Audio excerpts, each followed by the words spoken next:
Fala galera, eu sou o Jader Aquino e você está aqui no Aquino Podcast. Se você não viu o nosso último episódio com o cantor Átila Santos, volta que você está perdendo um episódio surreal.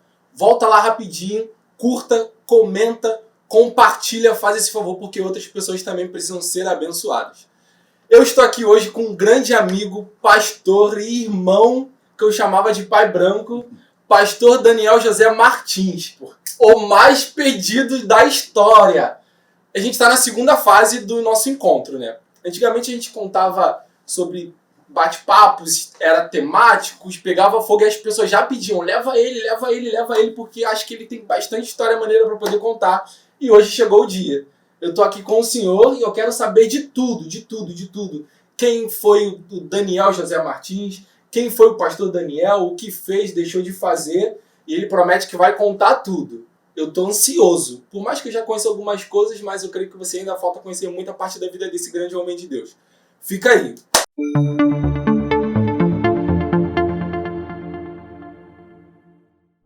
Pastor, seja bem-vindo ao nosso encontro aqui no podcast. Eu já quero perguntar de cara. Quem é o pastor Daniel Martins e quem é o Daniel Martins? Bem, bom estar com você aqui hoje, já é legal.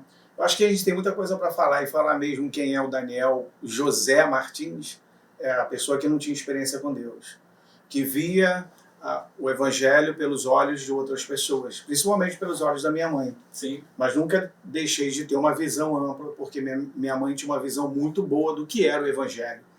Então eu conseguia enxergar pelos olhos dela, eu conseguia ver Deus falar, Deus manifestar a glória dele. E o Daniel Martins é totalmente diferente, foi depois de uma experiência que eu tive com Deus. Eu acho que a vida de uma pessoa muda de acordo com uma experiência. Eu tive uma experiência muito forte com Deus. E eu acho que a minha vinda hoje aqui é para falar de algo que aconteceu há alguns anos ao longo do meu ministério. E eu acho que chegou o momento, porque houve muitas versões, e chegou o momento de a gente trazer a verdade à luz. Chegou o momento de eu contar o que é a verdade, o que tinha por trás dos bastidores, o que é a história realmente do que foi falado. Porque várias versões foram colocadas da maneira que cada um achava que tinha que colocar. E eu me silenciei porque eu me achava pequeno demais diante do que eu estava atravessando e com quem eu estava lutando.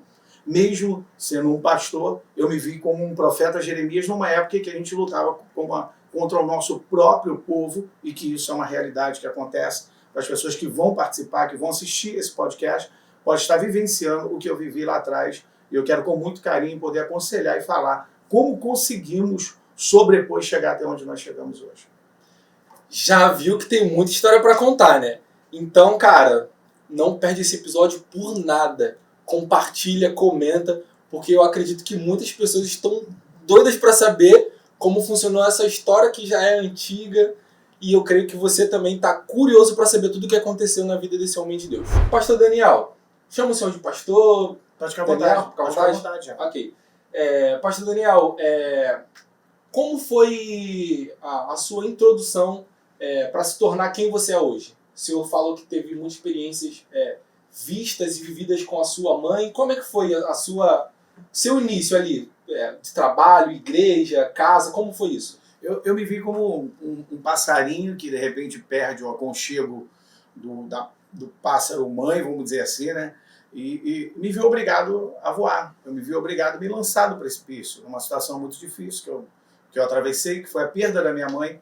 Mas interessante, Jade, que bem antes de minha mãe partir, minha mãe teve uma revelação. Eu nunca fui muito estar ligado ao evangelho. Eu sempre fui filho de crente, né? Muito embora vivesse dentro da igreja. Fui batizado pelo pastor Marcelino Margarido, da Assembleia de Deus de Cordovil. Em 85, eu tinha 15 anos de idade. Eu gostava muito de ir para a igreja para namorar, para me socializar, muitos jovens que eu conhecia. Mas, na realidade, quando eu perdi minha mãe, foi ali que começou a minha história ministerial. Eu trabalhava numa boa empresa e morava num apartamento bem próximo à casa dos meus pais. E minha mãe tinha internado. Normalmente, como sempre, ela passava mal e eu, muito próximo, levei ela para o hospital. E no caminho ela falou assim, eu não vou voltar. Eu já sempre levava minha mãe, e naquela época estava o Zé Luiz, que é seu vizinho, e nós entramos no carro levando, eu fiquei preocupado com aquilo. Realmente, quando deu 10 horas da noite, o médico falou assim, daqui a pouco eu libero ela. Quando deu 11 horas, daqui a pouquinho eu libero, e por fim ele falou assim, só libera amanhã. aquilo me incomodou. E o que aconteceu naquela semana foi que ela foi piorando, e ela falou assim, olha, eu não vou sair daqui, porque Deus vai me levar. E aquilo foi como se tirasse os chãos, tirou o chão debaixo de mim, e eu vi que eu ia precisar iniciar minha vida com relação a ter uma visão ampla do que era realmente o Evangelho. E numa madrugada, eu orando no meu quarto junto com a minha esposa, aí surgiu a experiência, talvez, e é isso que nos prende hoje, a parte espiritual desse mundão que vivemos. Ninguém vai adorar um Deus que não vê, que não toca, que a gente não sente, que a gente somente lê, né? E fazer disso se tornar tão vivo dentro de nós. Mas naquela madrugada que eu orei e falei com Deus, falei, Deus, me dá uma resposta. Era 2 horas da manhã já. Me dá uma resposta, o que tu pretende fazer com a minha mãe? E eu ouvi uma voz muito alta dentro do meu quarto, falou assim, sai do teu quarto, vai no quarto da sua filha que eu estou te mandando uma resposta. E eu me lembro que a Manu devia ter uns 7, 8 anos de idade, e eu pulei da cama, falei, tem um homem dentro de casa, porque ainda não conseguia entender o que estava acontecendo. E é ali que começou a minha história, porque quando aconteceu isso, eu fiquei procurando um homem dentro de casa, procurando, e a Adriana falou assim, o que você ouviu? Um homem gritou e falou isso. Ela falou, peraí, não foi um homem, foi Deus. Então eu já tinha ouvido muito Deus falar por intermédio de pessoas. Eu já vi minha mãe profetizar dentro de uma igreja para 3.000 pessoas, na igreja de Madureira, Cordovil, São Cristóvão, né? Então, eu ouvir agora Deus falar pessoalmente comigo, a voz de Deus, como a voz de um homem, aquilo mudou a minha história. Aquilo fez com que eu deixasse as coisas terrenas se tornar secundária do que a parte espiritual passar a ser prioridade. E quando eu cheguei na janela do quarto da minha filha, estava vindo meu pai lá embaixo no condomínio, e eu reconheci meu pai único, 2h pouca da manhã, e eu desci e falei, pai, se o senhor está trazendo uma notícia boa, minha mãe vai sair com vida. Mas se for uma notícia negativa, Deus vai levar ela. E foi naquela semana, no outro dia, Deus levou minha mãe, e aquela voz, ela firmou no meu coração, e eu vi que ali começou a minha história a mudar. Minha mãe dirigia um trabalho de oração pela Assembleia de Deus de Cordovil, um trabalho que iniciou dentro de um condomínio da Aníbal Porto, que ganhou muitas almas, vários cantores passavam por ali, J. Neto, Jorginho Tcheren, essa turma toda que gostava desses trabalhos de oração, sempre estavam ali. E aquele período minha irmã tomou conta do trabalho, junto com uma equipe que minha mãe tinha formado, e eu fiquei dando aquele suportezinho, mas eu era como se eu fosse, tipo assim, só ajudar, porque eu não era ninguém, não me via nesse meio. Apesar de ter ouvido a voz de Deus, eu não me via nesse meio. E de repente, naquele dia chegou 3 pastores da Assembleia de Deus de Cordovil, e um pastor falou assim, olha, nós viemos aqui porque a gente vai, a partir de hoje, tomar a frente daqui. E eu estava sentado, e eu me lembro que o pastor Marcelino Margarida estava ali, ele virou para mim e falou assim, quero falar com você. Ele me conhecia muito, que sabia que era o filho da Terezinha Martins. Sempre quando minha mãe tratava alguma coisa na igreja, eu estava próximo a ela, sempre acompanhava, dirigia para ela, e ele me chamou para um canto e falou assim, Daniel, não deixe eles pegar nesse trabalho, não. Esse trabalho era muito precioso aos olhos da sua mãe e aos olhos de Deus. O que você pode fazer? Coloca suas irmãs à frente, suas irmãs têm capacidade. Não deixa esse trabalho. Aqui não tem nada que Cordovil deu. Quando ele falou que aqui não tem nada que Cordovil deu, aí eu me recordei de que todo o material que estava ali, quem tinha colocado para minha mãe tinha sido uma vereadora. A vereadora falou assim, eu vou dar todo o trabalho para a senhora fazer o seu culto. E a minha mãe tinha uma gratidão muito firme, a vereadora Rosa Fernandes, e ela deu. E eu que fui pegar o dinheiro e comprar todo o material, eu falei, é verdade, não tem nada aqui de Cordovil. Quando eu voltei para a reunião, com aquela turma toda, eu já não voltei mais como o Daniel José. Eu já voltei como o Daniel Martins. E eu me tornei um líder a partir daquele momento. E eu perguntei para eles o que eles queriam, e eles falaram, não, nós queremos todo o material para dar início a um trabalho fora daqui. E eu falei, vocês podem levar tudo que tiver dentro do inventário da igreja. Tudo que foi comprado dentro do CNPJ, do inventário da igreja, vocês podem levar. Tudo que o Assembleia de Deus de Cordovil promoveu e deu, vocês podem levar. E aconteceu que eles não tinham dado nada, eles ficaram olhando para mim. Na saída, o pastor Marcelino Margarida me abraçou e falou assim, toma a frente desse trabalho que Deus vai te honrar. Na semana seguinte, eu já estava ali, cara. Comecei a pegar os livros da minha mãe, os livros de estudo, comecei a estudar, comecei a queimar, e comecei a estudar, e de repente, quando a gente viu, a gente já estava com uma igreja nas mãos, eu sem capacidade nenhuma, mas eu ministrando, eu dirigindo, comecei a fazer teologia, juntamente com teologia comecei a fazer outros cursos, agregando tudo que podia de conhecimento, e comecei a buscar, e a igreja começou a afirmar, e de repente, uma madrugada de novo, Deus, aquela mesma voz de madrugada me acordou e falou assim, tu vai sair dali, eu não quero você ali. E eu não conseguia entender porque ali era a igreja da família, estavam minhas irmãs, um ministério lindo, um lugar bom, a igreja crescendo, e tu vai sair dali, eu não quero você ali. E eu me lembro, Jade, que você entra nesse circuito, porque um dia eu estava indo para a igreja de manhã cedo, para dar a escola bíblica, você estava indo andando, você era um garoto muito jovem, junto com mais 2 ou 3, eu parei o carro e falei, entra, vamos embora, e aquela ali a gente foi crescendo junto. Então, Deus falou para mim foi um dos momentos mais difíceis da minha vida, porque nesse momento em que saí de perto da família, que na realidade a família era o meu amparo, se tornou muito difícil para mim. Mas eu precisei ouvir a voz de Deus, porque eu sabia que a voz de Deus era muito real desde o momento que ele falou a primeira vez. Eu não queria deixar mais de ouvir a voz de Deus. Então, para eu ouvir novamente a voz de Deus, eu precisava obedecer. Eu não queria entrar em desobediência, porque eu sei que ele ia se calar. E eu estava sem rumo. Eu estava inseguro, porque acho que a coluna que me foi tirada da minha mãe foi muito forte. Minha mãe sempre foi o meu tudo para mim.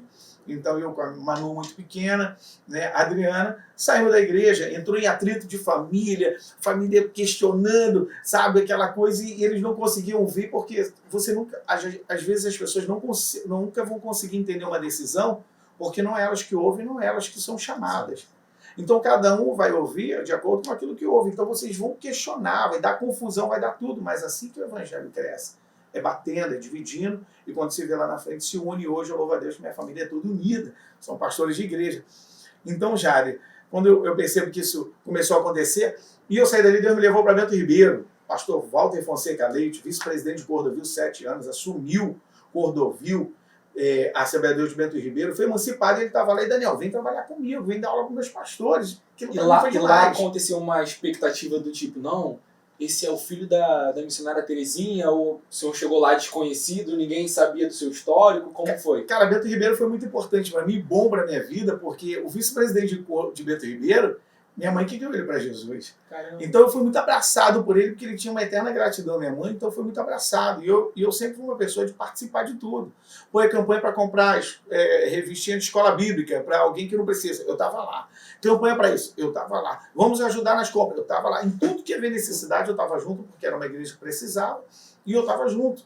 Me tornei líder de juventude, junto com a minha esposa, me tornei professor de escola bíblica, né? E para os pastores e presbíteros eu dava aula, e passei quase 3 anos ali, e de repente, novamente, a voz de Deus falou, teu tempo aqui esgotou.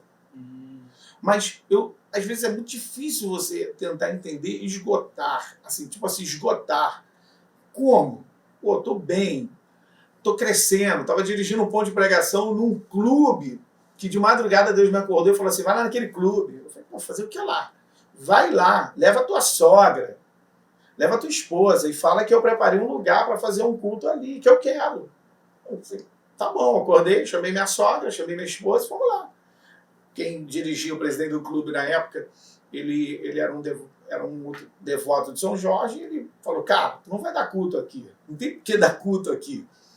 E eu falei, mas Deus falou para mim que eu tenho espaço para dar um culto aqui. Ele olhou para mim e sorriu, quando eu fui saindo, ele parou, olhou para mim e falou assim, chega aqui, pô, tu vai dar teu culto. Segunda-feira o clube fecha para limpeza. Você pode dar teu culto à noite. Eu falei, é a segunda-feira da vitória. E ali iniciou um trabalho individual. Mas o senhor já tinha um plano ou foi acontecendo? Deus, foi acontecendo. Ali que eu me vi mais individual. Ali eu me vi tomando as rédeas do meu ministério, da minha chamada. Porque até então eu estou debaixo de uma liderança, eu estou sendo dirigido, eu estou dando aula, eu sou ovelha. Mesmo sendo ovelha, eu vou agora dirigir um trabalho. E eu me lembro que, eu vou falar sem poucas palavras, eu falo porque há necessidade de falar, que eu me lembro que meu pastor presidente falou assim, Daniel, tu vai abrir um trabalho em Vista Alegre, nesse clube, Vista Alegre tem muitos portugueses. E ele falou com conhecimento de causa. E você vai ser como um martelo batendo numa pedra. E eu falei assim, eu vou bater. E essa pedra, ela vai ter que ceder, mas eu vou bater. Comecei o trabalho. Era incrível que eu tinha que montar tudo. Eu botava dentro da minha Uno cadeiras, equipamento de som. Eu fazia tudo e montava. E a Adriana cantava, eu dirigia, eu pregava. Daqui a pouco começou a chegar gente. Nesse meio período, conheci o Rinaldo Mofato, que cantava para a multidão na Paz e Vida. Ele pegou um carinho comigo, que ele vivia lá cantando para 3, 4, 5. Eu usava a minha Uno para colocar as faixas. Culto da Vitória, segunda-feira, no Grêmio de Vista Alegre. Sabe, às vezes Deus nos leva para um lugar de início e Ele nos leva novamente para ali, para nos mostrar de onde nós saímos, quem nós somos, e para a gente não esquecer nunca a nossa humildade e saber que foi Deus que fez. Porque hoje a minha igreja está de frente para o Grêmio de Vista Alegre. A nossa igreja está de frente hoje para o Grêmio de Vista Alegre. E aí, começamos ali aquele trabalho, eu senti no coração, falei, pastorzão, vamos abrir uma igreja de Vista Alegre, pastor. Daniel, não dá, Daniel. Cara, tu tá anos à frente, tá anos luz. Tu é um cara que tá elétrico. Falei, pastor, vamos Isso lá. o senhor tinha quantos anos, mais ou menos? Não, eu tava com 33, 34 anos. Vamos abrir, pastor. Não, 35 anos. Ele falou, Daniel, não dá, Daniel. Eu não tenho condições. Eu falei, a gente tá com um ponto de pregação, tá se pagando. Vamos junto. E começou a encher, o povo indo e tal. E eu me sentindo bem, assim, porque eu aprendia com o pastor Walter. As minhas dúvidas, eu entrava no gabinete para sentar com ele, eu tinha muitas dúvidas, então eu sentava, apesar de ser criado por uma mulher de Deus que me ensinou tudo, quando você passa a estar à frente de um trabalho de oração, você precisa de pessoas que te aconselhem, te ajudem, isso aconteceu. E um dia ele virou para mim e falou assim, pô, Daniel, eu não tenho condições de te levar adiante, você está com muito gás, você vai longe, você vai, cara, não para não. E foi quando Deus falou comigo, pô, teu tempo aqui esgotou. Pô, vou te levar para uma terra, vou te levar para um lugar. E eu ficava com aquilo na cabeça, vou te levar para um lugar e tal. E um dia eu fui assistir um culto na Assembleia da Penha, culto de doutrina com o pastor Zé Santos.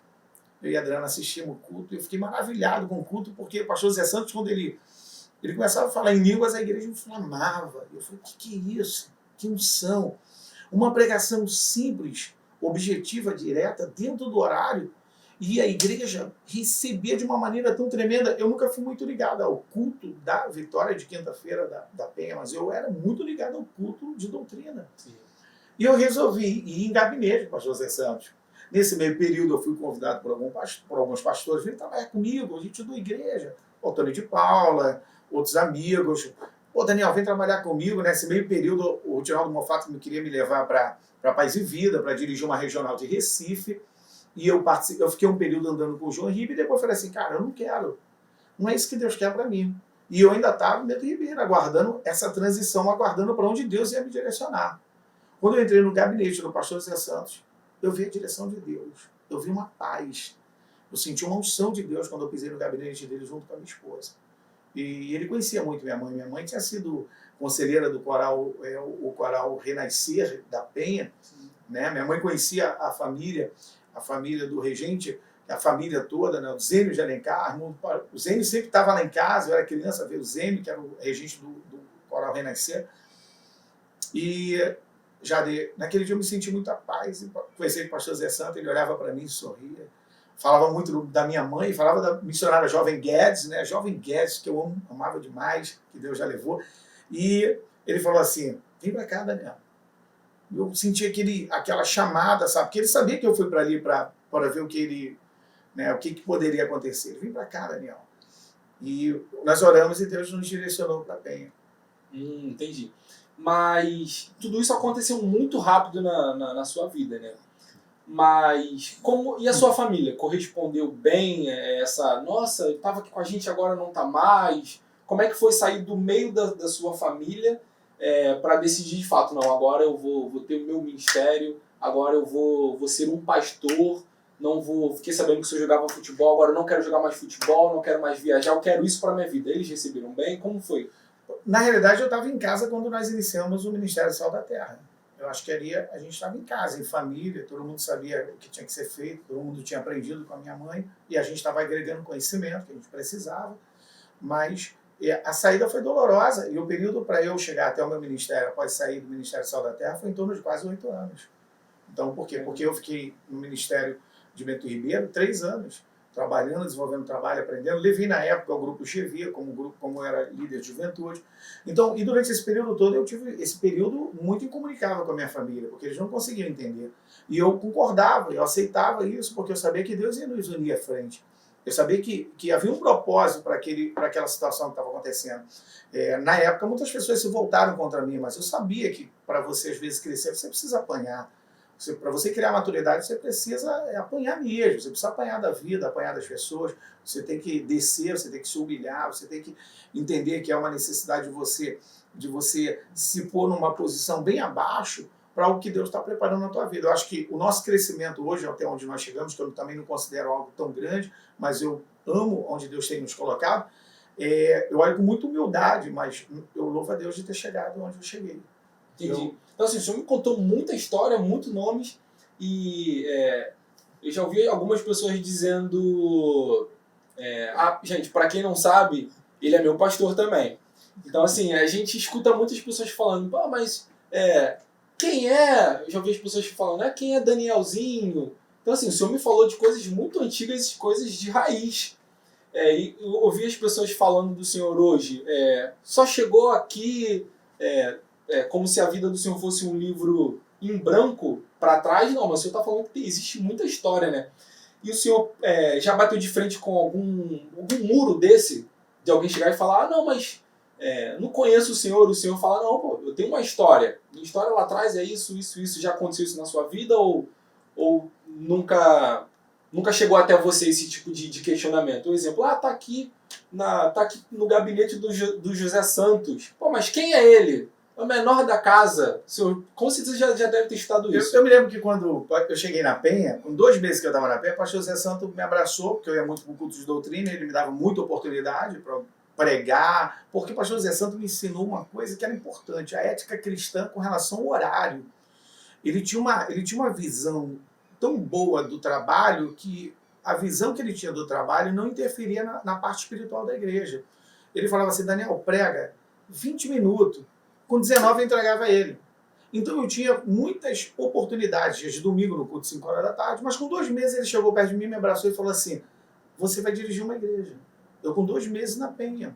Eu vou contar algo aqui que é muito interessante. O Ministério da Penha era de empresários. Os caras eram de bambambam. Eu trabalhava numa boa empresa, mas na época eu estava de licença porque eu tinha operado a coluna, mas eu me vi entre os menores de todos. E eu quero falar uma coisa que aconteceu, Jade. Um dia eu estava lá e o Ministério de Louvor cantando, a gente ficava de costa para a igreja, e o Ministério de Louvor em cima, o Ministério de Louvor da Penha, mano, arrebentava, que era o filho do pastor Zé Santos, que cantava. E um dia eu estou cantando, antes um pouquinho eu cheguei, o pastor Zé Santos sentava bem no lugar dele no centro. O púlpito da Penha era muito grande, o pastor Zé Santos olhou para mim, sorriu e fez assim, vem mais para perto.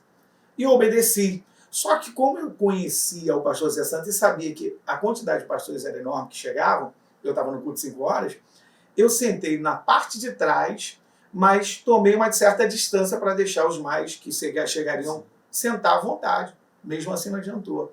O púlpito não tinha muitos pastores, mas o único pastor que chegou, ele chegou no meu ouvido enquanto o Ministério de Louvor cantava, ele virou para mim no meu ouvido sem ninguém ver, chegou no meu e falou assim, quem você está sentando aí? Quem te mandou sentar perto do pastor presidente? Cara, aquilo para mim foi algo assim, tipo assim, o louvor tá cantando, tá tudo acontecendo, bateria tocando, mas parece que a igreja toda ouviu, deu vontade de descer e ir embora. E na hora eu cheguei, eu olhei para baixo, vi minha esposa, vi a Manu, e eu falei assim, pô, vou embora. Pô, não preciso disso. E na hora Deus falou assim, fica aí.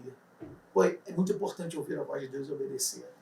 É muito importante você estar sensível nos momentos em que as pessoas vão te afrontar e você não ser uma pessoa que você vá ser, tipo assim, o cara que vai estourar e vai colocar tudo a perder, sabe?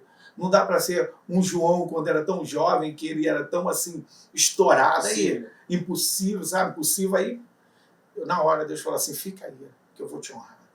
Pô, passa por isso, fica aí. Aí eu fiquei olhando, a voz de Deus voltou para mim e falou assim, vai até ele e fala para ele que um dia, ele vai saber porque que você sentou ali e que você vai mostrar para ele.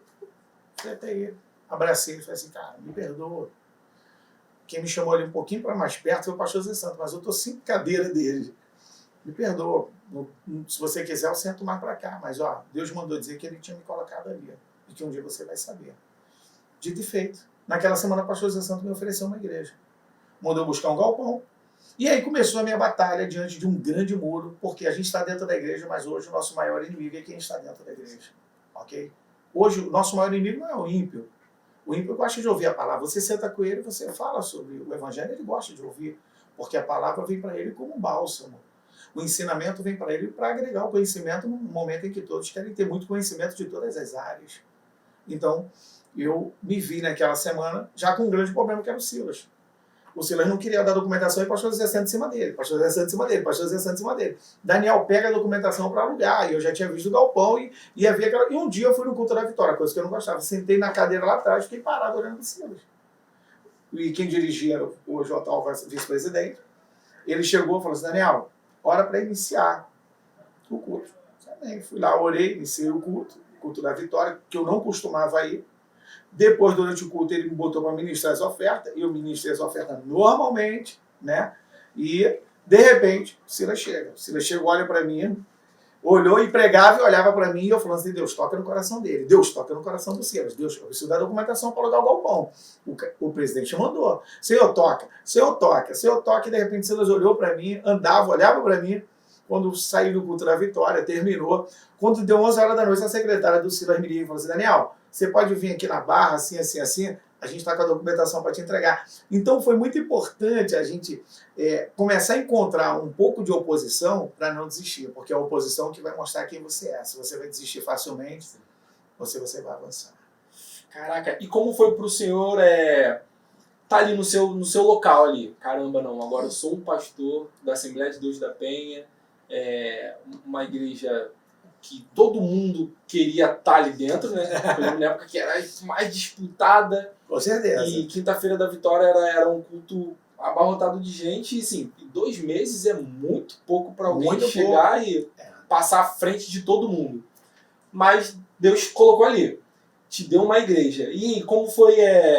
como você acordou no dia seguinte? Agora tem que fazer o quê? Comprar cadeira? Comprar isso? Como foi a sua estrutura ali de igreja? Depois que a documentação chegou, eu passei por um momento muito delicado, porque realmente eu vou dar nome.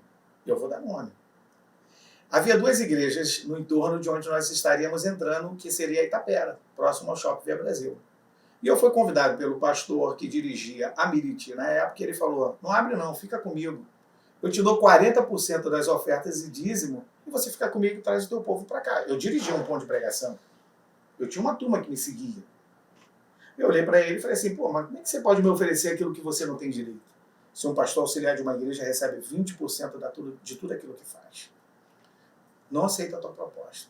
Eu vou continuar firmado no que eu estou tratando com o pastor presidente. Então, as pessoas pensam que hoje a gente vê pessoas próximas lá, né? Tipo assim, top numa área, mas havia muita, assim, como é que eu posso dizer? Muita coisa nos bastidores, que há dentro dos bastidores que precisa ser revelado. E hoje em dia a gente vê os bastidores se descortinando e mostrando realmente quem é quem. O que o evangelho hoje está acontecendo por trás, quem é quem, que no altar é uma coisa e por trás é outra coisa, e é muito importante.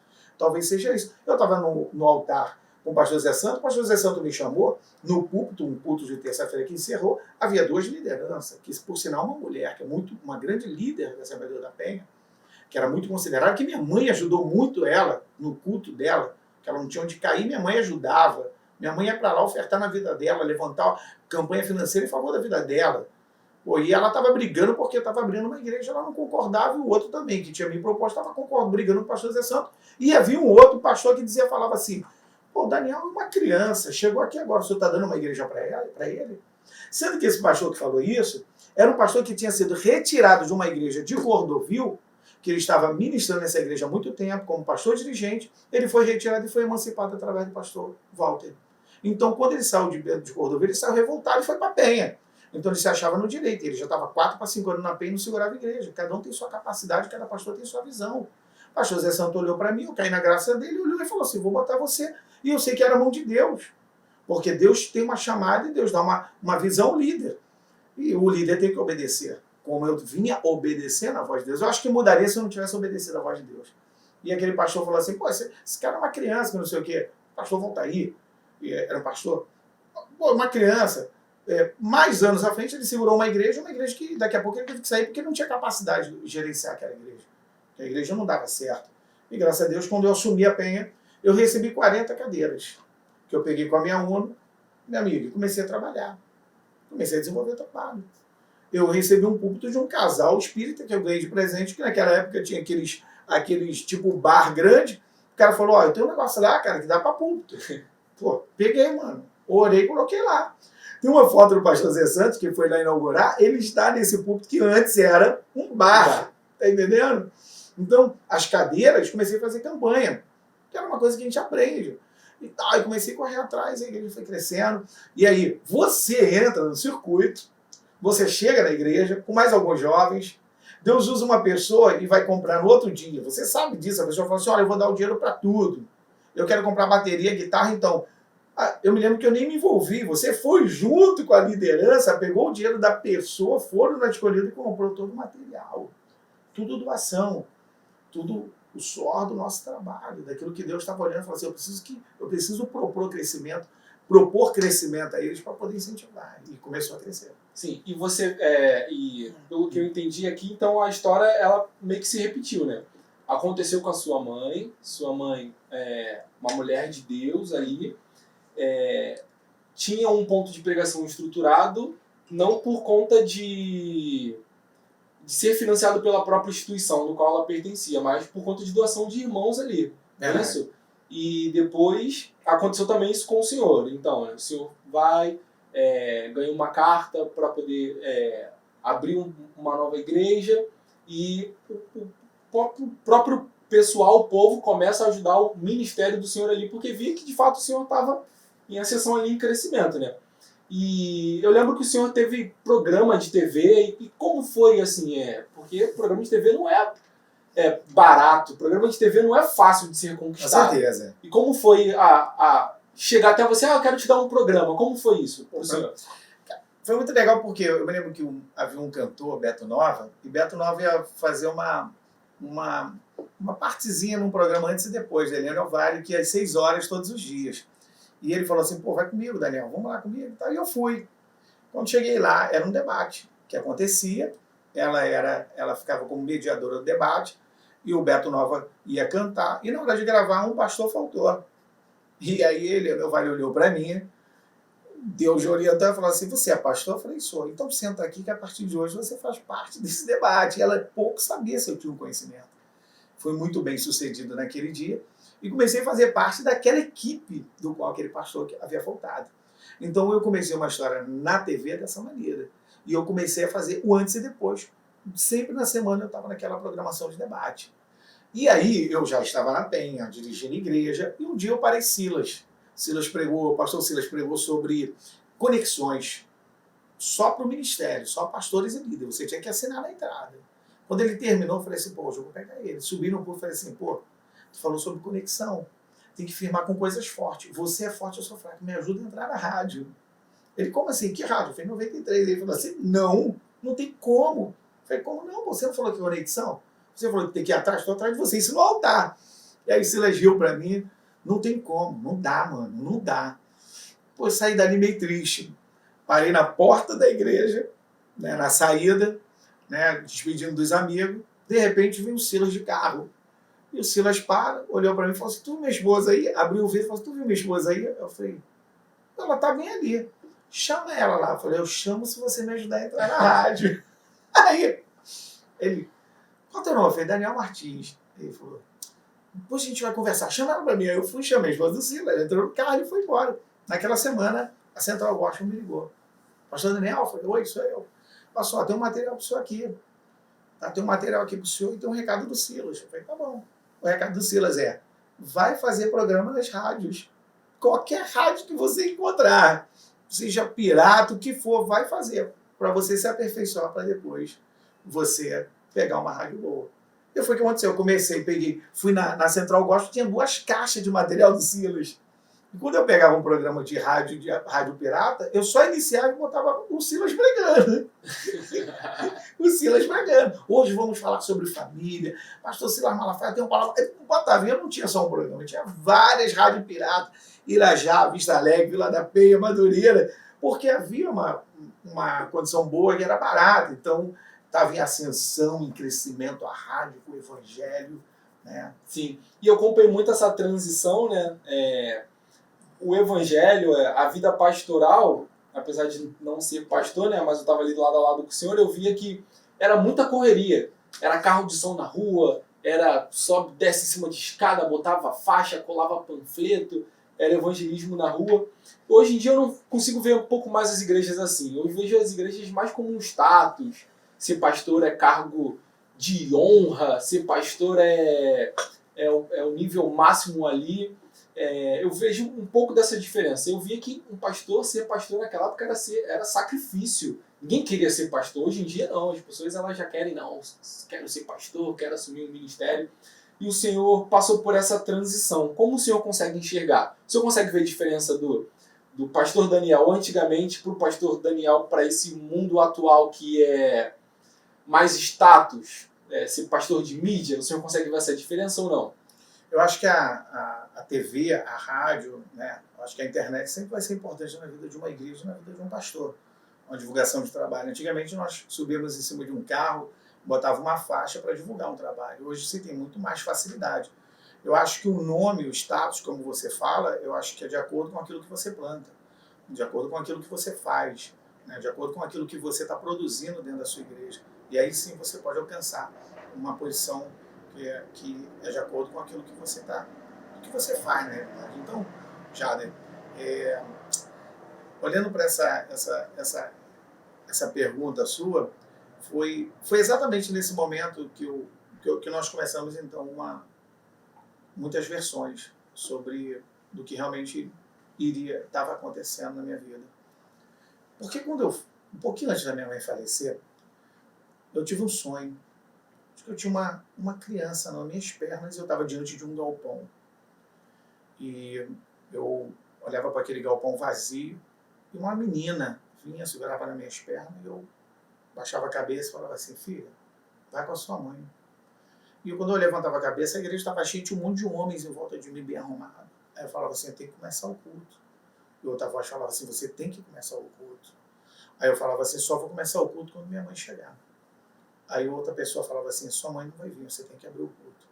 E eu me lembro que eu entrava naquele galpão, lotado a igreja, Michel de Louvor cantando. Eu acordei, fui direto na casa da minha mãe, falei com ela, e ela falou assim, um dia Deus vai te dar uma igreja. Antes de Deus te dar uma igreja, Deus vai te dar uma filha. E quando ela estiver na altura do teu cinto, Deus vai te dar o teu ministério. É aí que começa a minha história de diversas versões que foram contadas.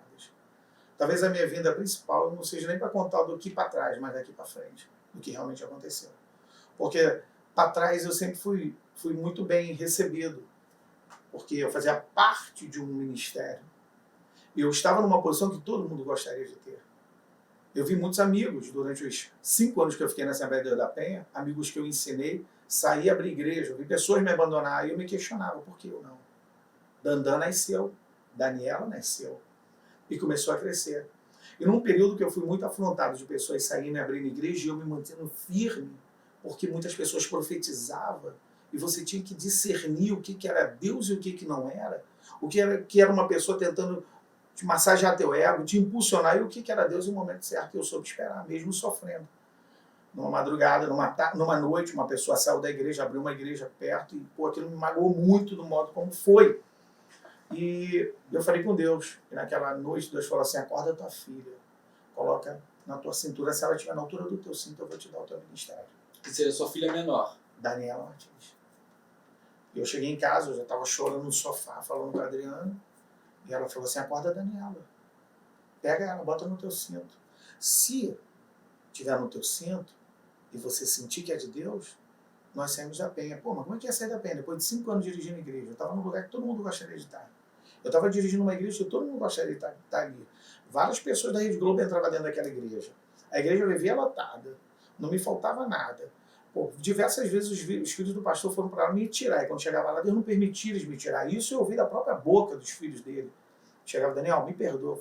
Quando eu saí de lá, ele falou para mim, eu fui diversas vezes te tirar, eu cheguei lá para te tirar, cara, porque você fazia um culto de segunda-feira que não era a visão da Penha. Eu falei, eu sei disso. Até o chão era pintado de vermelho porque era chamado corredor de fogo. Os caras gostavam, porque não tinha negócio de psicologia. O negócio era culto pentecostal. Deixar Deus usar, e era isso, corinho de fogo. É uma coisa que não se via na Assembleia da Penha. Não queremos dizer, porque pô, Deus usava demais José Santos. Pô. Ele começava a falar em línguas estranhas, a igreja inflamava. Aquela unção que estava sobre ele, cara, quem se aproximava, pô, recebia. E eu tinha esse fio muito pentecostal, isso me ajudou muito. Estar ali perto dele, aprendendo com ele. E é aí que começa a minha saída da Penha, da Assembleia de Deus da Penha. Entendi. Aí então, sua filha mais nova, que era a Daniela, bate na sua cintura, o senhor acorda num dia e decide ali com a sua família, preciso sair daqui. como foi para se desligar, como foi para chegar até aquela pessoa que abriu a porta para o Senhor, que no caso foi o José Santos, e comunicar o seu desligamento. Ó, a partir de hoje eu não faço mais parte dessa igreja. Como foi para o Senhor acordar e sair de algo que todo mundo queria naquela época? Eu acho que é mais difícil é você ouvir a voz de Deus para largar aquilo que você ama. Porque eu amava essa velha da Penha. Eu amava meu líder. Eu amava estar ali no culto de doutrina com ele. Ele me dava muita oportunidade. Então eu amava. Eu não tinha muito contato com vários pastores, mas os poucos pastores que eu tinha contato, eu tinha um carinho imenso e os caras me consideravam muito. Então você largar o que você ama, mesmo Deus falando, é muito difícil. E quando Deus falou comigo, eu me lembro que naquela semana seguinte era o aniversário da minha sobrinha. A esposa é filha do Roberto, meu irmão. E minha sobrinha casava às 19 horas, se eu não me engano, e eu fiz o casamento antes dela. Eu sempre era muito ativo na igreja. E eu fiz um cerimonial de um casamento às 18 horas. E eu sabia que o meu pastor presidente ia fazer o casamento da minha sobrinha. E eu me lembro que naquele dia eu falei com a Adriana, hoje eu vou falar com o pastor Zé Santos. Eu vou sentar com ele, eu vou falar com ele. Eu terminei de fazer o casamento na Assembleia da Igreja da Penha Antiga, ela tinha uma descida e tinha uma entrada onde os pastores entravam e que tinha um banco. E quando eu terminei de fazer o cerimonial do casamento das 18 horas, o pastor Zé Santos estava sentado com um sorriso sempre no rosto. E aí apertou minha mão, como é que você está, Daniel? Tudo bem. Sentei do lado dele e falei, pô, chefe, chamava ele de chefe. Deus está me incomodando, eu vou ter que sair da igreja e vou iniciar meu ministério. Ele, que isso, Daniel? Que isso aí? Sorriu para mim. Como é que foi isso? Aí eu contei o sonho, falei da Dandan, contei tudo para ele, Dandan e Daniela, né? E aí eu fui falando para ele, ele olhou para mim, sorriu e falou assim, Daniel, se é de Deus, você vai adiante, Deus vai te dar a vitória. Fica tranquilo. Chegar no final do mês, você faz a prestação de conta e eu vou receber as chaves no altar e vou te abençoar. Cara, aquilo para mim foi muito doloroso, porque eu comecei a sofrer a partir daquele momento. Eu tinha um mês pela frente ainda. E eu fui sofrendo calado, sem saber qual seria a direção a tomar. Como iria iniciar, eu não tinha uma visão de início, mas eu sabia que Deus ia me dar. Eu precisava pelo menos desligar, porque você, para começar um processo, precisa desfazer outro processo. Para você entrar por uma porta, você tem que fechar a porta anterior. A verdade é essa. Para você começar a ler um livro, você tem que fechar o livro antigo. E eu fui entregar numa terça-feira. Fiz a prestação de conta, membros ativos, material. Naquela época, acho que o Lula tinha feito uma proposta dentro do Congresso de que iria retirar todos os CNPJs, que geralmente uma igreja ela governava várias igrejas. E o Lula queria mudar isso. E alguns pastores foram obrigados, pastores que dirigiam igrejas, foram obrigados a realizar o seu próprio CNPJ. E eu tive que fazer o meu. E tudo que fazia em campanha, nós colocávamos dentro do inventário do CNPJ do próprio pastor. E quando chegou na hora, o pastor Zé Santos falou assim, tudo que é seu você mantém contigo. E o que é do inventário da igreja, mantém com a igreja. No inventário da igreja, na realidade, não tinha nada. Eu tinha 40 cadeiras, mas naquela época eu já tinha 120 cadeiras. Então, tudo que eu fiz foi deixar uma igreja pronta, com equipamento de som, ventiladores, bateria, guitarra, baixo. Você estava lá e você sabe disso. Você estava comigo, você presenciou. Você é uma das testemunhas que nós chegamos ali, não tinha nada, nem janela tinha. Era um chão que me provocou uma sinusite crônica, que quem deu o piso foi um oficial da polícia militar, que é até hoje um oficial da polícia do Vistalé, que Deus curou a esposa dele. Então, as coisas aconteciam assim, mas eu deixei a igreja toda preparada, mais de 120 cadeiras e tudo, e fui entregar no dia, olhando, tinha que entregar a chave no altar, culto de terça-feira, sentei embaixo e chorei o culto todo.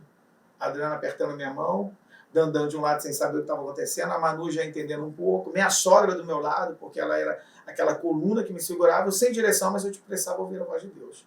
Cheguei no altar, o pastor Zé Santos sorriu, me abraçou, ele virou para mim e falou assim, eu esperava cair um grande vendaval hoje de chuva, naquela época estava chovendo muito, e menos você sair, mas olha, você vai ser bem sucedido, se ajoelha aqui. E eu ajoelhei, e ele orou por mim, pela minha sogra, pela Manuela e pela Daniela. E eu saí dali abençoado. Entreguei minhas credenciais como pastor da Assembleia de Deus da Penha. E uma das coisas muito interessantes que todo pastor presidente fala para um pastor auxiliar quando sai de sua igreja é, quando você entrega a sua credencial, você deixa de representar a igreja, você deixa de responder pela igreja e você deixa de não mais ser uma figura que as pessoas tinham representantes da igreja. E eu peguei aquilo e saí. E aí que começa, né, Jade? Muitas versões, começaram a falar um monte de coisa, né? Que eu peguei isso, peguei aquilo e tudo. O pastor Zé Santo sempre tratando com muito carinho. A igreja, eu encontrei um galpão, peguei a placa do galpão, botei dentro do meu carro. Eu falei, cara, esse galpão vai ser meu. Esse galpão vai ser meu. Isso aí, acho que uns 2, 3 meses depois, eu achei esse galpão. Falei, esse galpão vai ser meu em frente ao Grêmio. E comecei a negociar. Foi onde o senhor já tinha começado o trabalho lá atrás. No Grêmio. Sim. E o galpão da frente, ele vagou 2, 3 meses depois. Falei, cara, vou pegar esse galpão, com a cara e coragem. E peguei o galpão, negociei com o cara, entrei com o alugado e olhei, tinha um monte de coisa. Meus amigos começaram a me ajudar, a gente começou a fazer a obra. Você estava lá. Você viu como é que era o galpão, como nós deixamos ele. E, cara, cada coisa incrível. Nesse período, quando nós começamos a inaugurar, eu tive a notícia que eu tinha sido excluído pela Assembleia de Deus da Penha. Eu achei algo inadmissível, né? Então, as pessoas começaram a falar que o senhor tinha sido excluído ali, mas por qual motivo eles alegavam? Então, nesse período eu fui convidado para entrar para a Convenção Geral. E eu tive uma dificuldade de entrar para a Convenção Geral porque eles mesmo falavam que eu estava excluído pela Assembleia da Penha. E eu não aceitava, eu não sabia, porque eu não sabia em que circunstância aconteceu a exclusão. Porque eu estava em comunhão e eu tinha saído da igreja. Eu não representava mais a Assembleia da Penha. E eu sabia que não foi o pastor Zé Santo. Até que, por fim, um pastor que fez parte da reunião falou para mim, cara, o Silas te excluiu junto com alguns pastores. Eles acharam que tinha te excluir porque algumas pessoas foram atrás de você. Eu falei, eu não fiz levante. Eu falei para as pessoas, ó, cada um fica na penha. Eu entreguei as carteirinhas dos membros ativos e inativos. Só que as pessoas vinham. Porque começou uma coisa de a pessoa conviver muito tempo comigo, criar um carinho, amor. As pessoas queriam vir. Eu falava, não, volta para lá, eu estou iniciando algo e eu preciso ter a bênção de Deus. Eu tive a bênção do meu pastor Zé Santos. Então foi aí, o Jade, que começou a minha dificuldade. Entendeu? Nessa época, eu tinha um programa na Rádio 93 FM. Eu tive que parar com o programa. Eu estava na CNT. Porque eu tinha ganho um empresário para Jesus. O cara falou, o que tu quer? Eu falei, cara, programa de TV. Vou pagar. E aí, tiraram o meu programa. Eu me lembro que naquele dia, quando tiraram o programa, geral aguardando o programa entrar no ar. Pô, entrou mãezinha de Iemanjá no meu horário. Parte do meu programa o empresário pagava e outra parte a Reis Soares ajudava. E ele falava só para mim, não pede nada, só quer que você pregue. E é o que eu fazia. Então, eu achei aquilo demais. E eu sabia quem tinha me tirado. O cara falou, ó, quem tirou você foi fulano de tal. O cara tirou você do programa, ele comprou o teu horário, tirou e acabou. Você não faz mais parte. E desde então não conseguia voltar. Me recuei de passos atrás para iniciar meu ministério com mais tranquilidade. E aquilo ali te dando mais força para vencer, para romper a barreira que não era nem contra, de repente, os ímpios, né? Mas sim contra o próprio sistema que a igreja ela cercava ali o Senhor, né? Por mais então que o Senhor tivesse saído de uma forma digna, ali, de uma forma legítima, as pessoas decidiram como eu vou dizer essa palavra? De taxar. De taxar como não, ele não quis sair. Nós o retiramos por conta de algum delito, algum erro que ele possivelmente tenha cometido. Eu acho que esse é o grande erro das grandes lideranças. Eu acho que grande líder forma grandes líderes. Eu acho que chegou o momento das pessoas enxergar isso. Não é porque o cara vai se tornar um grande líder que quem o fez, o capacitou abaixo de Deus, vai tolir aquele cara ou vai taxar ele de alguma coisa para não ter um crescimento. Foi exatamente o que eu passei. Não querendo dizer que eu querendo pontuar, dizendo que eu sou um grande líder, que eu era que quer dizer que eu estava para ser um grande líder. O que eu estou querendo dizer é, eu tinha uma capacidade de crescimento. Só que aí o Silas, ele travou. Como? Me excluindo, colocando uma história sobre mim, me taxando de uma maneira negativa, sendo que eu não pensava daquilo porque eu nunca dei despesa à Penha. Eu sempre fui bênção para a Penha. As minhas prestações de contas eram uma prestação de contas todas perfeitas para a Penha. Eu nunca representei gastos para a Penha porque eu era um homem de fazer campanha e levantar financeiro.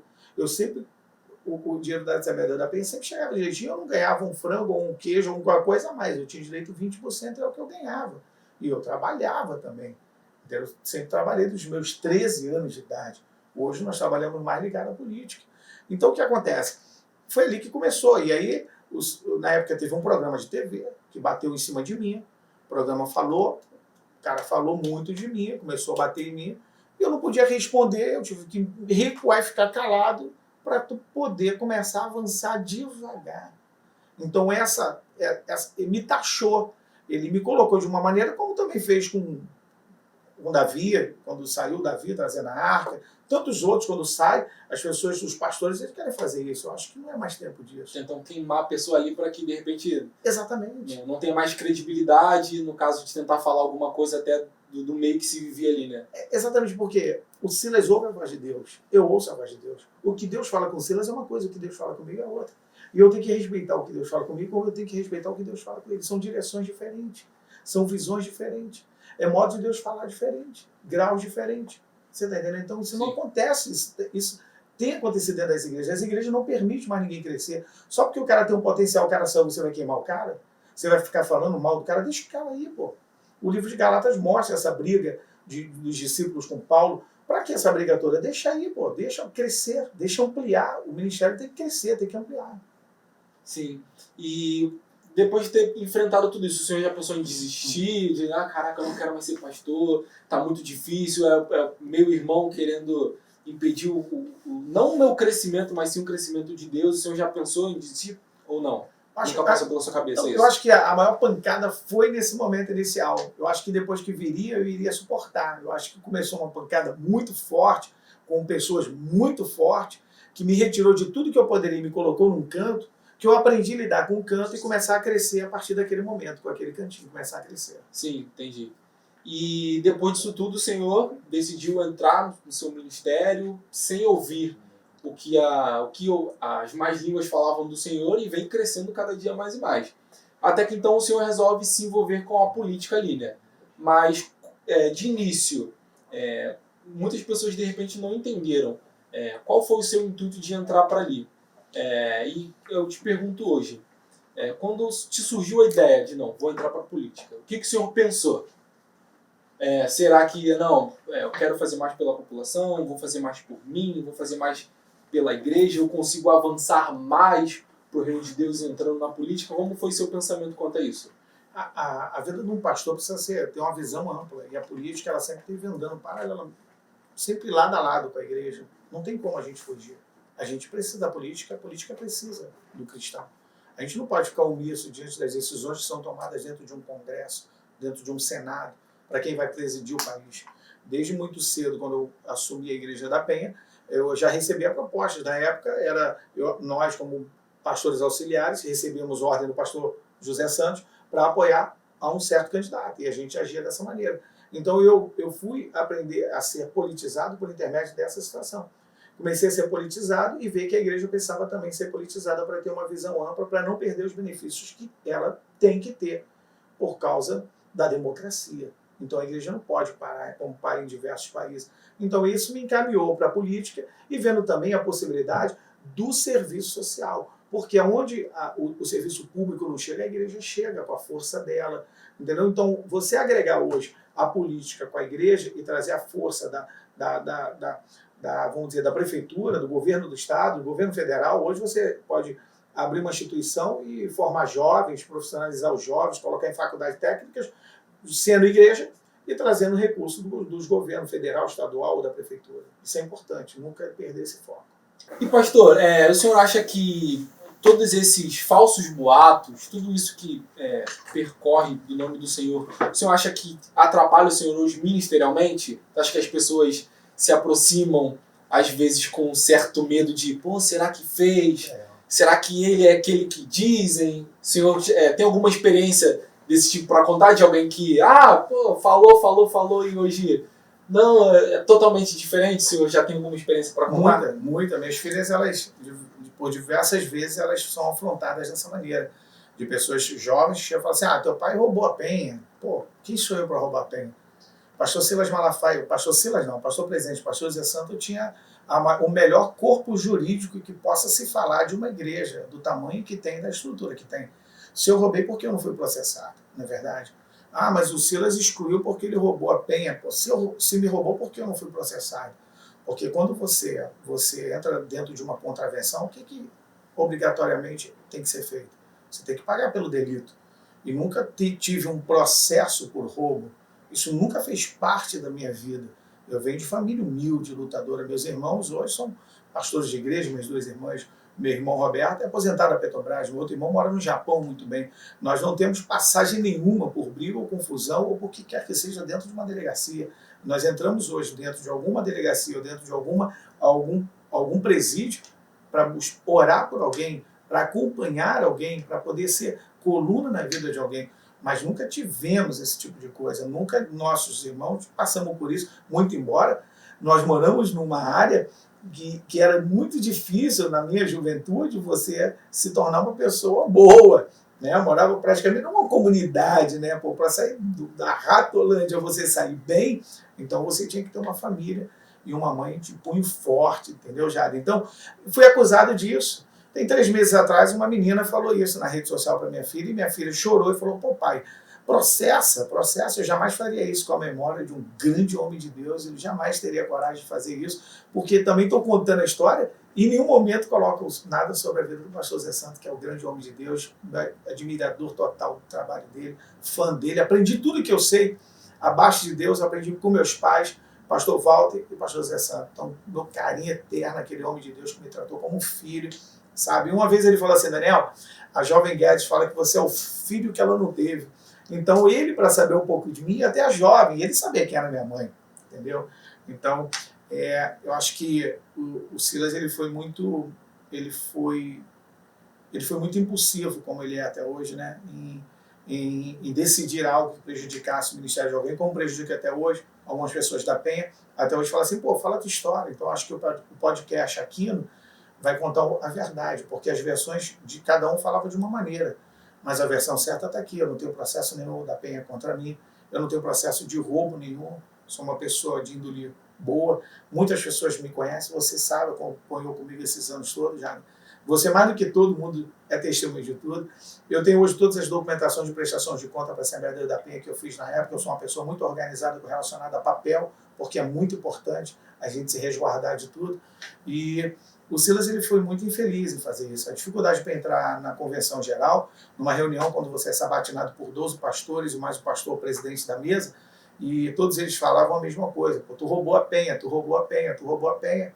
Então eu fui contar minha história de vida, e quando eu contei minha história de vida, falei de quem eu era filho, Terezinha Martins, e contei minha história de vida e contei o que eu estou contando aqui hoje, que ninguém sabe, porque isso é os bastidores, e você está tendo o privilégio hoje de poder levar isso adiante, porque eu há muito tempo me calei e chegou o momento de contar o que é a verdade diante das versões que foram criadas.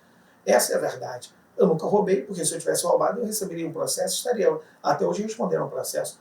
Não tem por que roubar, não tem um centavo desviado de nada. As prestações de conta todas foram feitas e todo o material da Penha que nunca me foi dado está lá na igreja até hoje, que eu deixei equipamento de som, material que eu nunca fui receber de igreja nenhuma. Enquanto a partir das igrejas ao redor da minha igreja, recebi investimentos, eu nunca recebi. Mas por que eu não recebi investimento? Porque as pessoas olhavam para mim não como um pastor da Penha, mas um cara que chegou em 2 meses estava com uma igreja. Por que esse cara chegou em 2 meses e está com uma igreja? Então não se permitia ter investimento. Na Meriti tinha investimento, na Porta das Ovelhas tinha investimento. O pastor Daniel não tem investimento, por quê? Você é um cara que produz, você é um cara que ganha alma, você é uma igreja cheia, produz financeiramente. Porque você tem que produzir, ok? Se você não produz, vão te tirar, a verdade é essa. Isso é algo que é notório para um pastor que dirige uma igreja. Você só fica, eu fiquei 5 a 6 anos na mesma igreja. E geralmente você trocava de uma igreja para outra, de uma igreja para outra, e nunca teve isso. Então, contar hoje essa verdade, eu fui impulsionado pelas minhas filhas. Só precisa contar, porque hoje as pessoas da Assembleia da Penha, né, que hoje é a DEVEC, eles olham o senhor meio de lado, olham o senhor como se eu fosse a coisa, porque ficou no ar isso, é verdade. Você olha para o Trazer na Arca. Como é que ficou a história do Trazer na Arca diante do que o Silas bateu, do que os cabeça, que se consideram cabeça, bateu? O pastor também, presidente de lá, também bateu, e até hoje eles não conseguem. Uma coisa interessante é que esses caras pregam o evangelho. Eu não vejo Jesus bater em ninguém. Até Judas, que traiu ele com um beijo. E quando Judas encontra com ele lá naquele jardim, na escuridão, no meio de todo aquele caos que ia acontecer, cara, eu não vejo o cara impetuoso, eu vejo o cara tranquilo perguntando, amigo, a que viestes? Ele olha para Judas e diz, meu amigo, a que viestes? O termo que ele usa é amigo, e vou falar para ti, Jader. Ele fala amigo porque ele está tratando Judas como amigo, ele não está tratando Judas como inimigo nem como oposição. Ele diz, amigo, as palavras de Jesus nunca, nenhuma foram equivocadas. Os 4 evangelhos vão dizer a mesma coisa, que ele olha e diz, amigo, aqui vieste. Por que nós, liderança, vamos ter que colocar as pessoas que andam com a gente por inimigo, por ego, porque está saindo, porque vai crescer, porque vai ser alguém? Deus leva cada um onde tem que levar e ponto final.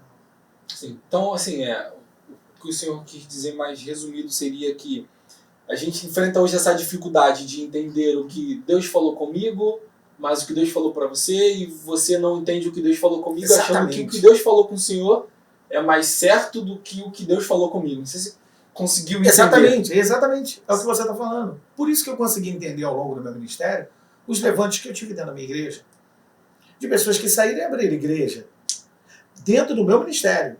Quando eu estava pela Assembleia da Penha, eu não conseguia entender. Mas quando eu vim para o meu ministério, eu entendi que havia uma necessidade de pessoas que eu precisava não falar delas e nem bater nelas.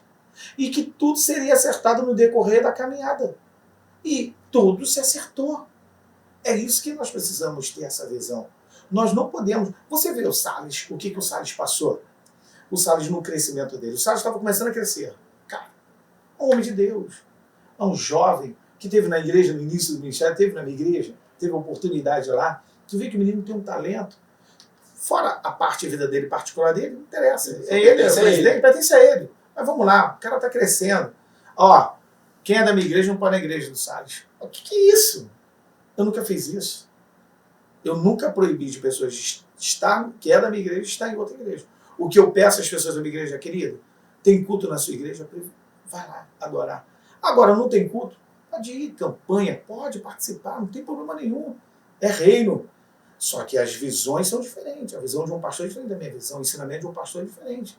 Então eu tenho que me preparar para receber essa pessoa depois em gabinete, com qualquer dificuldade que ela receba lá na outra igreja e tem uma dúvida e eu preciso esclarecer. Isso é a visão de um pastor, que apacenta, e eu sou apacentador. Entendeu? Entendi. E eu vejo essa briga, né, claramente, porque ali, como o senhor falou ali no bairro de Vista Alegre, são muitas igrejas e acaba não tendo uma comunhão ali, uma troca de informação, uma ajuda mútua ali entre as partes. Mas será que isso é por um lado racional, do tipo, não, aquela igreja ali ela não serve? Ou será que eles se colocam num pedestal de santidade, do tipo, não, a minha igreja ela age de uma forma correta, baseada nas palavras de Deus, e aquela ali não age? Senhor, sabe dizer mais ou menos como seria isso? A visão de pastoral. Não, já acho que os pastores eles pensam racional ou Bíblia. O que seria isso? Eu vejo hoje que cada pastor está lutando pela sua terra prometida e tentando levar o seu povo. Só que eles não pensam na coletividade. A visão deles é individualidade. A visão deles é crescimento no campo dele, na igreja dele. Eles não pensam na coletividade. Nós fizemos um evento uma vez em Vista Alegre, convidamos as igrejas. Eu era pastor da Assembleia da Penha. Eu convidei as filiais no entorno. Ninguém veio, mas a Igreja da Graça veio. A Universal veio. E nós realizamos a marcha para Jesus em Vista Alegre, que por sinal foi a primeira marcha que aconteceu em Vista Alegre. E nós encerramos dentro do Grêmio de Vista Alegre, que quem pregou foi o pastor da Graça, que quem orou para Deus curar foi o pastor da Universal, e eu fiquei apenas na direção e abri espaço para todos os pastores que participavam. Mas as igrejas da Assembleia de Deus não participavam. Isso é a visão do assembleano, que é uma visão equivocada. Tu está na minha igreja, tem que ficar só na minha igreja. Eu não vou participar disso, senão vai pegar meus membros, vai pegar pessoas da minha igreja. Essa é uma visão equivocada, porque para cada redil, Deus manda uma ovelha. Né? Entendi. Caramba, assim, e a história é fantástica. Por mais que eu faça parte da história, ouvir com riqueza assim, de detalhe, você, caramba, não, tal pedaço eu vivi, mas hoje eu acho que as pessoas também que estão em casa podem enxergar a história do Senhor por um lado diferente. Eu acredito que tem muitos pastores que estão nos vendo nesse momento. O que você diria para um pastor que, de repente, está vivendo a mesma situação do que o Senhor, mas lá de trás, caramba, eu preciso abrir o meu ministério, Deus tem falado comigo, e o que o Senhor falaria para um pastor desse que está ouvindo a gente agora nesse momento? Primeira coisa, estar sensível à voz de Deus, tomar decisão na hora certa, se preparar para apanhar, para criar maturidade, ter uma visão de humildade, de carinho com as ovelhas, está faltando isso. Parar de pensar na individualidade, pensar na coletividade, todos vão para um único lugar, não tem um espaço só para quem é da DEVEC, não tem um espaço só para quem é da Universal, não vai ter um lugar no reino só para quem é da Igreja da Graça, todos nós vamos aprender a conviver no único céu, servindo ao único Deus, e essa terra aqui é a antessala do céu. Ela é a antessala do céu e é aqui que a gente precisa aprender isso.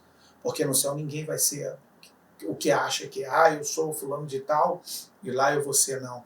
Todos nós vamos ser bem simples mesmo, só para adorar a Deus. Então acho que a gente precisa ter essa simplicidade a partir do momento aqui. Precisamos crescer junto, olhar com carinho para aquele irmão que está numa comunidade. Você no início falou sobre a política e a religião. E durante a pandemia, eu vi muitos políticos evangélicos se trancar dentro das suas casas e não fazer absolutamente nada por igrejas. Eu tive Covid, mantive minha igreja aberta, e tudo que eu pude fazer de recurso, converter em comida e cestas básicas, nós entregamos em diversas igrejas de comunidade. Isso é muito importante, falar sobre isso, para ver a importância da política, porque foram alguns políticos, até mesmo não evangélicos, que nos ajudaram a captar recursos. Então, acho que o crente em si é muito individual. O crente está lutando por uma terra prometida, sabe? A trancos e barrancos ele luta para entrar sozinho. Não adianta. O céu não é só para ele. Jesus deu a vida dele para muitos. Eu vejo essa diferença no nosso meio que principalmente o assembleano, nós temos a mania de falar que nós somos a única bandeira correta. E isso se resume geralmente somente à nossa igreja ali, né? Ah não, porque eu sou da bandeira X. Não, porque a minha bandeira é a única correta, porque a outra bandeira lá, a J, ela já não serve muito. E Deus ele não foi um Deus que em nenhum momento ele desagrega, né? Ele vê a pessoa com problema, ele vê a pessoa, a mulher adúltera, não, de maneira nenhuma ele despede. Então, assim, ele é um Deus sempre agregador, né? Ele é um Deus que sempre quer todos aqueles que estejam certos e mesmo aqueles que estejam errados do lado dele, porque se o errado não estiver do nosso lado, para que a gente vai pregar? É isso aí. É a mesma coisa que a gente tem um hospital, hoje eu vejo a igreja como um hospital, onde todos os enfermos, todos os loucos, todos os doentes têm que entrar por lá. Mas hoje eu não consigo ver a igreja, infelizmente, nesse papel de hospital, de não, todos aqueles que têm problema, todos aqueles que têm enfermidade, todos aqueles sujos, vem para cá que eu tô de braço aberto para te receber. E eu espero que isso mude com o tempo, né? Porque eu acho que a igreja ela tem perdido muito público por conta desse pensamento, de não pensar no próximo, sempre pensar em si. Não, eu acho que eu estou certo, o da direita e da esquerda está errado e eu tô mais certo do que nunca. E a gente tem perdido muito espaço. Muito. Por conta de ser uma religião totalmente individualista. Né? A gente não aceita dividir, a gente não quer dividir ovelhas, a gente não quer dividir terreno, a gente não quer dividir espaço, mas acaba pregando que no céu nós vamos ser um. Se a gente não consegue ser um aqui na terra, como nós vamos ser um no céu? Quando você fala que a igreja é um hospital, a gente fala no geral, mas se a gente começar a fatiar, a gente encontra a Igreja Universal sendo a emergência desse hospital. Se a gente fatiar mais, a gente encontra a Igreja da Graça sendo os médicos sentados aconselhando. E se a gente fatiar mais um pouco, a gente vai encontrar os assembleanos colocando o curativo, que é o tratamento mais intensivo, colocando, cuidando, botando um ponto. Então acho que cada um tem sua participação dentro desse grande hospital. Só que eles não têm essa visão. Não tem a visão por quê? A visão é diferente. Porque a Igreja da Graça, ela batiza de uma maneira. A Igreja Universal, se chegou, vai batizar. O Evangelho, o cristão não. O cristão tem que fazer o curso, tem que ser o quê? Várias exigências. Né? E isso não colabora para crescimento, nem para ampliar e nem para dar o resultado necessário que é o hospital. Por isso que a gente tem muita gente hoje dentro da igreja há muito tempo doente. Por quê? A igreja em si hoje não está conseguindo tratar os doentes por causa da individualidade de cada um. Você vê uma coisa, o dom, a Igreja da Graça tem um dom de tratar de uma maneira, a Universal tem um dom, a Assembleia tem um dom. Vamos dizer um negócio, o Silas tem um dom da palavra, mas por que vai bater no Salles se ele tem um dom da revelação? cada um respeita seu espaço. Eu fiz um café de liderança, aí no café de liderança eu falei assim, pô, não chama aquele pastor não, cara. Eu falei, por quê? Não, você não vai chamar aquele pastor? Eu falei, por que não? Não, porque o pastor ele faz a campanha com sal. Eu falei, qual é o problema? Deixa ele. Você sabe o que Deus tratou com ele lá dentro do quarto dele, sobre o sal? Cada um tem uma visão, um ouvido para falar com Deus. Ele vai vir para o café de liderança, ponto final. E o cara veio, e foi muito bem aceito, e todo mundo concordou, e ele se entrosou bem com a gente. Então, é essa visão que a gente precisa ter. A gente não pode ter uma visão egoísta, uma visão fechada. A gente tem que ampliar para crescer. Então, acho que isso é importante. E eu sempre falo sobre o Salles, porque eu vi a dificuldade que ele teve no início, e a gente via uma unção de Deus sobre aquele cara. Rapaz, eu vi uma unção de Deus. A gente acompanha, a gente viu uma unção. Para que tolir o trabalho do cara? Ah, porque quem é da minha igreja não vai lá, porque... Cara, quem gosta de palavra vai ficar na sua igreja. Quem gosta de ouvir revelação vai na igreja dele. Deus vai falar ali, revelando a ele, e Deus vai falar através da palavra para quem está ministrando.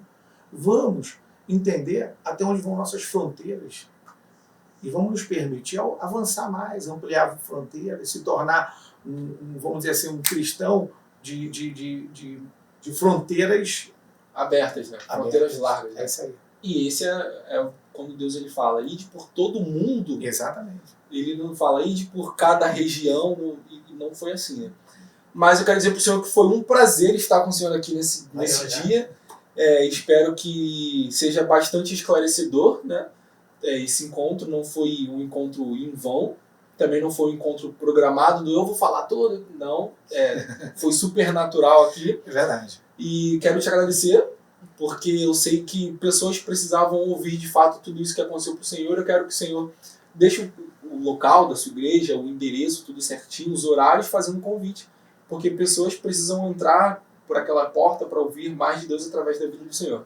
Valeu. Antes de mais nada, quero agradecer você, né, Jader, pelo convite. Realmente não foi nada elaborado, preparado, não tem nada escrito aqui, foi algo que Deus colocou no coração e eu precisava falar. Eu vim retendo isso durante muito tempo. Cada um tinha uma versão e eu resolvi falar a verdade. Posso até mesmo responder um processo por ter citado nomes, né? Eu achei que é muito importante citar nome, nós somos uma pessoa pública e resolvemos citar e falar realmente do que aconteceu para a gente esclarecer. Agradeço você de coração pela oportunidade que você me deu de poder esclarecer isso de tantos anos atrás, mas vai ser esclarecedor para os dias futuros. E agradecer toda essa equipe aí que nos ajudou, nos deu esse apoio, esse suporte para a gente poder estar aqui. Deus abençoe o Aqui no Podcast. Tá, e qual é o endereço da Igreja do Senhor? Rua Ponta Porã 94, Vista Alegre, é o Serva Church, né? E deixar um recado aqui, né, Jada? Aproveitar que vai lá, esses manhãs de domingo, a gente vai estar lá com as manhãs de domingo, a gente está na 93 FM fazendo o nosso estudo sobre cura, e eu quero convidar as pessoas para estar participando lá com a gente no mês de dezembro. É isso aí, como referência em frente ao Grêmio de Vista Alegre. É isso aí. Quero agradecer ao senhor mais uma vez. Valeu, e também agradecer a toda a equipe do Papeando, toda essa estrutura fantástica. Você também que, assim como eu, tem um sonho e tem a vontade de gravar o seu podcast. Qualquer... tudo que vem pro digital, a equipe está aqui de portas abertas te esperando. Liga pra gente, entre em contato via Instagram, e-mail. Vou deixar o link deles aqui na descrição abaixo. Papeando Produções. É com eles que você tem que falar quando pensar em qualquer mídia digital.